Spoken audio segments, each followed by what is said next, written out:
Tout de suite, on parle des nouveautés de Département 56 pour 2021. Après ça,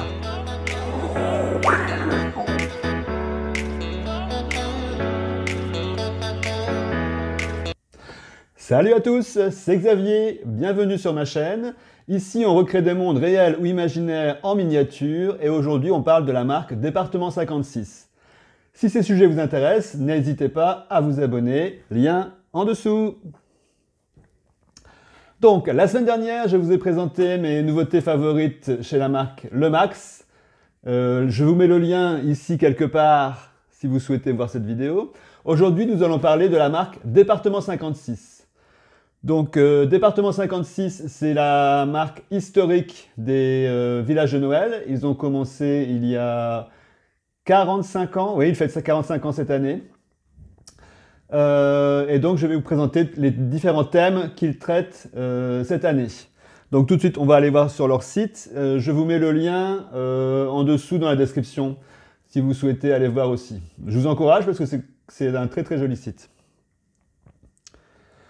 Donc, les gammes présentées par Département 56 sont Snow Village Halloween. Donc, ça correspond à Spooky Town chez Lemax. Vous pourrez mixer les deux gammes, ça ne choquera pas du tout.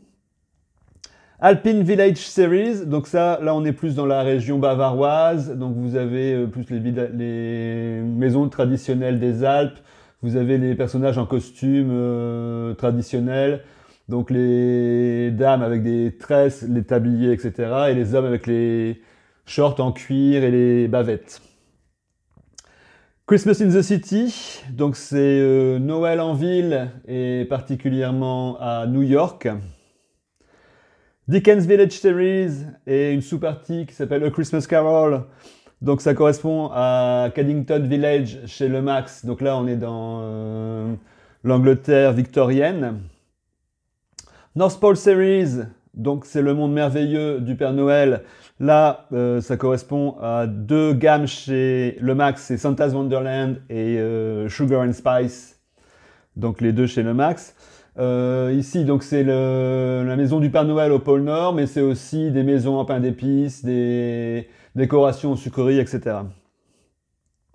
The Original Snow Village Series, donc c'est les traditions des petites villes américaines et c'est plus ou moins Harvest Crossing chez Lemax. Et ils ont aussi de nombreuses licences. Ils ont par exemple Disney, donc c'est Noël avec Mickey. Ils ont Peanuts, donc ça c'est Noël chez Snoopy.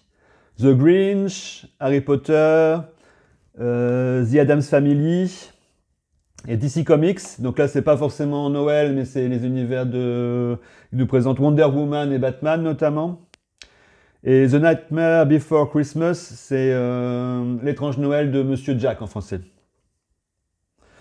Donc, comme vous le voyez, il y a beaucoup de correspondance entre Lemax et Département 56. À mon avis, Lemax est fortement inspiré de Département 56, mais la qualité n'a rien à voir, puisque chez Département 56, les maisons sont entièrement en porcelaine, peintes à la main, il y a très grande attention aux détails, c'est toujours impeccable. Alors que chez Lemax, bon, c'est plutôt, vous avez un mélange, il y a de la résine, il y a du plastique, il y a quelques bavures sur les peintures, mais les prix n'ont rien à voir non plus. Donc voilà, donc forcément la qualité quelque part ça se paye. Et une chose aussi chez Département 56, c'est que souvent ils copient des bâtiments historiques à l'identique. Donc à mon avis, ça aussi, ça demande un travail de développement plus important. Donc tout de suite, voyons les quelques nouveautés que j'ai retenues. Oui, parce que cette année, en fait, ils nous présentent peu de nouveautés. Je pense que c'est dû à la crise sanitaire, puisque forcément les États-Unis ont été fortement touchés. Et j'ai lu dans leur blog aussi qu'ils avaient perdu une de leurs artistes cette année. Donc, ce qui peut peut-être aussi expliquer le fait qu'il n'y a pas beaucoup de nouveautés. Voilà, donc tout de suite, voyons ce qui a retenu mon attention. Donc, première pièce, c'est Santa Comes to Town 2021. Donc la référence c'est 6007775. Et là il nous explique que cette pièce commémore leur 45e anniversaire et que donc le Père Noël met les touches finales sur le sapin avec des décorations saphir. Donc là c'est sympa, la guirlande bleue s'allume. Oui, ça s'allume puisqu'il parle de batterie, donc ça marche à pile. C'est sympa, les petits cadeaux au pied du sapin avec 2021, c'est bien. Si vous voulez le garder pour commémorer l'année, vous pouvez le garder. Sinon, vous pouvez un petit coup de peinture et la décoration est valable pour toutes les années en fait. Deuxième pièce, c'est Woodlands Family Church. Donc c'est la référence 6007622. Donc là, une très jolie petite église. J'aime beaucoup le clocher où on voit la cloche apparente, le petit porche avec la porte dans le fond, le vitrail et les décorations sur le côté. Et la tour aussi avec un toit plat, une petite église charmante. Et eux nous disent que en fait ça célèbre leur 45e anniversaire de leur premier village qui a commencé en 1976 avec 4 maisons illuminées et 2 églises. Donc oui, là c'est sûr qu'ils ont fait du chemin. Et ils expliquent que c'est le vitrail donc qu'on voit sur la droite qui commémore leur premier village il y a 45 ans. Donc à mon avis, on ne le voit pas très bien, mais ça doit représenter les 4 maisons originales et les 2 petites églises dans le vitrail. Référence suivante, donc c'est A Festive Christmas Gate. Donc c'est la référence 6007268. Donc là, c'est une pièce... donc les 2 sapins sont illuminés. J'aime bien le bonhomme de neige qui nous fait le signe Welcome, les cadeaux au pied des sapins, et bien sûr l'inscription Welcome. Donc ça, je trouve que c'est une pièce intéressante pour marquer l'entrée d'un village ou peut-être l'entrée aussi d'un marché de Noël. Par contre, le prix est moins sympa, 90 $, je trouve que c'est un peu cher pour cette petite pièce. Bon, donc à voir, peut-être en solde, mais 90 $, non, ça vaut pas le coup. Suivant. Donc on a Engine Company 31, donc c'est la référence 6007585. Donc là c'est inspiré d'une vraie, comment on appelle ça en français, une caserne de pompiers. Donc qui a été construite à New York en 1895. Et là il nous explique qu'à l'époque les casernes étaient un élément crucial dans la ville pour, bien sûr, la sécurité incendie. Et il me semble que cette caserne est célèbre parce que je crois que c'est celle qu'on voit dans le film Ghostbusters qui est attaqué par un gros monstre chamallow. Pas sûr, mais il me semble. Après, Battersea The Dog's Home. Donc là, c'est la référence 6007596. Donc là, c'est la copie d'un bâtiment qui existe vraiment. Et donc là, il nous explique que Battersea, c'est une association qui s'occupe des animaux abandonnés depuis 1860 et qui est basée dans le sud-ouest de Londres. Et que chaque année, il s'occupe de 7000 chiens et chats. Et c'est un des centres les plus vieux et donc les plus reconnus pour le sauvetage des animaux abandonnés. Bon, l'histoire derrière ça est un peu triste. Ils ne disent pas s'ils reversent une partie des profits à cette association, mais je trouve que ce serait bien. Donc là, le fait que c'est un bâtiment historique, je trouve que c'est quand même intéressant puisque ça apporte une touche de véracité à un village. Donc pièce suivante, c'est le Cotswold Greengrocer. C'est la référence 6007594. Donc là, il nous explique que Cotswold, c'est une belle région rurale à l'ouest et au sud de Londres, avec des collines et une belle architecture. Et après, ils sont drôles, ils nous expliquent ce que c'est qu'un marchand de fruits et légumes en Europe. Donc bon, nous on sait, mais bon. Là, petite maison très mignonne, donc j'aime bien l'étal de fruits et légumes en façade, et aussi la couronne sur la partie gauche. Très jolie petite maison. Après, donc là c'est ma pièce préférée, donc c'est Chelsea on the Thames Pub, c'est la référence 6007595. Donc là, c'est un pub donc sur le bord de la Tamise. Et on a des petites marches qui descendent pour aller vers justement vers le cours d'eau. Donc très belle pièce. J'aime beaucoup les colombages, la hauteur du bâtiment. J'aime bien les petites marches qui descendent. Le fait que c'est comme un petit pont au bord de l'eau. Bon, l'inconvénient c'est que du coup il faut vous créer une rivière ou un canal dans votre village. Mais j'ai de département 56, j'ai justement le canal et l'écluse que je ne sais jamais mettre. Donc si j'achetais cette pièce, ça me permettrait de mettre en valeur aussi mon canal. Pièce suivante, donc encore une copie de bâtiment historique. Donc c'est Saint Pancras Old Church, c'est la référence 6007592. Donc Saint Pancras, l'église de Saint Pancras est située à Somerstown, donc au centre de Londres. Et on croit que c'est le lieu de culte chrétien le plus ancien d'Angleterre et qu'il peut dater des années 1500. Donc là, magnifique bâtiment historique, donc reproduit à échelle réduite ici par département 56. Donc c'est très intéressant. J'aime bien le haut du clocher avec ses petits colombages, c'est original. Encore un bâtiment historique. Donc là, c'est Oxford's Radcliffe Camera. C'est la référence 6005397. Donc là, encore une copie de bâtiment historique. Et donc là, c'est une copie d'une partie de l'université de Oxford il nous explique c'est la deuxième université plus ancienne du monde parlant anglais. Et donc c'est un point central de l'université de Oxford. Il nous explique qu'en latin, camera, ça veut dire pièce. Donc là, magnifique pièce, c'est sûr.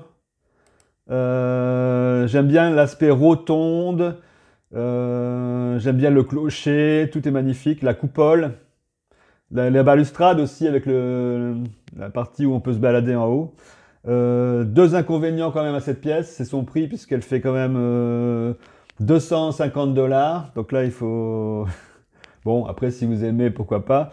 Et deuxième inconvénient, c'est que comme ils ont copié une partie très grande en échelle réduite, ce qui fait que ça va pas être à la même échelle que les autres maisons de votre village. Donc très belle pièce, mais soit à présenter en isolé, soit à présenter tout au fond de votre village pour donner un effet de perspective. Bon, ce qui est un peu dommage vu le prix et la beauté de la pièce. Donc ça, à voir. Pièce suivante, c'est Visiting the Miner's Home.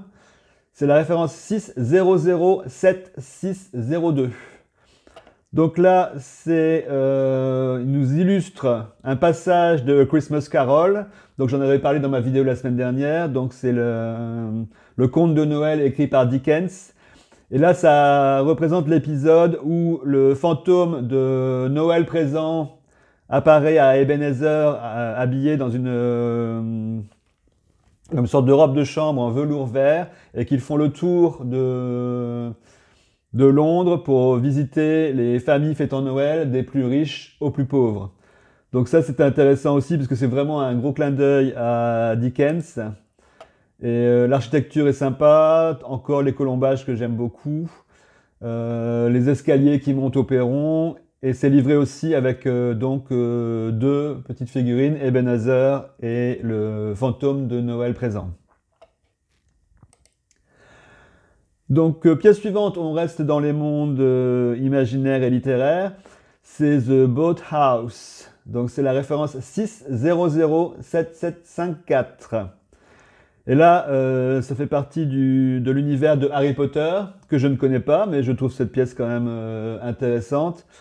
Et là, il nous explique que c'est le point de départ des étudiants de première année à l'université de Hodgegarth, et que c'est donc ils arrivent par là, je suppose, à l'université. Et donc là, on voit reproduit tel que dans le film avec une tour d'astronomie apparemment. Donc c'est pas un clocher, ce serait une tour d'astronomie. Bon, je ne connais pas. Si vous connaissez Harry Potter, dites-le moi en commentaire. Dites-moi si ça ressemble vraiment comme dans le film. Après, deuxième pièce d'Harry Potter, c'est Honeyduke's Sweet Shop. C'est la référence 6007412. Donc là, il nous explique que là, c'est un magasin de sucreries qui est très fréquenté par les étudiants de Harry Potter et aussi les professeurs de Hodgegarth. Donc là, je trouve que c'est un très joli bâtiment. J'aime bien le toit très en pente avec ses grandes cheminées. Et bon, ça passe très bien dans un village normal, même si vous n'êtes pas fan de Harry Potter, puisqu'on ne sait pas dire que c'est un... Quand vous êtes fan, oui, mais sinon, ça passe très bien avec vos autres maisons dans un village de Noël. J'aime aussi le toit bien couvert de neige, ça donne vraiment l'esprit de l'hiver. Pièce suivante, c'est une petite église. Donc c'est la Pleasant View Church, c'est la référence 6007761. Donc là, petite église toute simple, mais qui est bien décorée pour Noël, avec les sapins, les couronnes, les guirlandes. J'aime bien qu'elle soit blanche, ça peut faire joli aussi dans une scène bien enneigée. Et le clocher avec sa petite cloche, voilà, donc jolie pièce. Basique d'un côté, mais voilà, dans les nouveautés, c'est ce que j'aimais bien. Après, un accessoire illuminé, c'est le Lit Ice Castle Angel. C'est 6007667. Donc là, je trouve original le fait de représenter une sculpture de glace. Donc ça peut faire un point focal dans votre village. Donc là, là forcément, c'est pas en porcelaine, c'est en acrylique. Et c'est illuminé bleu pour donner l'aspect glacé givré. Et ça fonctionne sur pile. Et dernière pièce que j'ai repérée, c'est un accessoire un peu rigolo. C'est Fido's Christmas Getaway. C'est la référence 6007656. Donc la petite maison pour le chien, la niche, bien décorée pour Noël. Donc il a même ses petits cadeaux et son sapin miniature. Donc ça, c'est trop mignon. Par contre, les guirlandes apparemment ne s'allument pas parce qu'ils ne font pas mention de pile dans la description.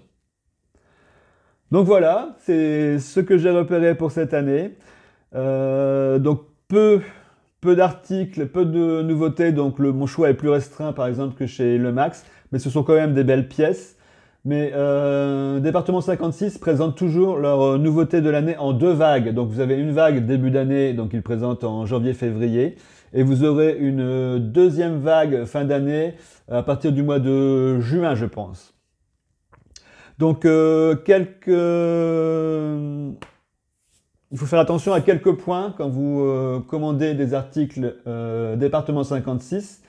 J'ai vu, bonne nouvelle, qu'ils en vendent sur Amazon France, mais là, vous n'avez pas le choix, il y a quelques pièces seulement. Mais c'est déjà une bonne nouvelle. Sinon, il faudra les acheter aux États-Unis. Donc là, ça va coûter assez cher en frais de port. Donc, première astuce, c'est si chez un vendeur, vous trouvez 2 ou 3 pièces qui vous intéressent, ça sera moins cher en transport de grouper les 2 ou 3 pièces et faire un achat en une fois, même si c'est une somme plus conséquente, que d'acheter 3 fois, parce que là, vous paierez 3 fois les frais de port plein pot. Et deuxième astuce, c'est si vous pouvez vous arranger avec le vendeur pour qu'il vous déclare la marchandise, que ce n'est pas de la marchandise justement, mais que c'est un cadeau, vous ne risquez dans ce cas pas de vous faire choper par la douane, et donc vous n'aurez pas de frais additionnels à l'importation. Parce que si la douane saisit votre commande à l'arrivée sur le territoire européen, vous devez payer de la TVA, vous devez payer des droits de douane et des frais d'intervention. Donc pour éviter tout ça, il faut demander donc au vendeur de déclarer la marchandise en tant que cadeau.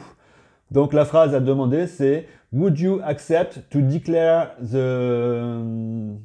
item as a gift on the custom slip? Donc je vous mets la phrase ici en dessous. Faites pause si vous voulez la recopier.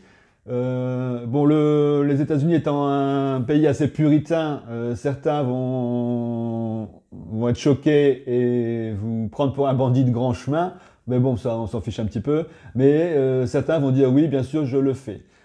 Par contre, regardez dans la description jusqu'au bout sur eBay par exemple, parce que si le vendeur dit d'office non, je ne ferai pas ça, ne lui demandez pas, ça va, vous allez partir dans des histoires. Donc deuxième chose aussi à faire attention quand vous commandez un article département 56, c'est la taille, parce que ils font beaucoup de maisons identiques pour les villages et pour le sapin de Noël. Donc là j'ai vu par exemple un exemple sur Amazon où ils vous vendaient ce que département 56 appelle un ornament, donc c'est une sorte de boule de Noël, mais c'est la maison du village mais réduite en taille pour le sapin. Sur la photo, on ne voit pas quelle est la taille, c'est juste le descriptif qui dit ornament. Donc attention de ne pas payer une boule de Noël au prix d'une pièce de village. Donc voilà. Bon, c'est tout ce que j'avais à vous dire. Si vous avez aimé, n'hésitez pas à me laisser donc un commentaire, un petit pouce bleu, ça fait toujours plaisir. Et n'hésitez pas non plus à vous abonner à ma chaîne. À très bientôt pour de nouvelles aventures. Ciao!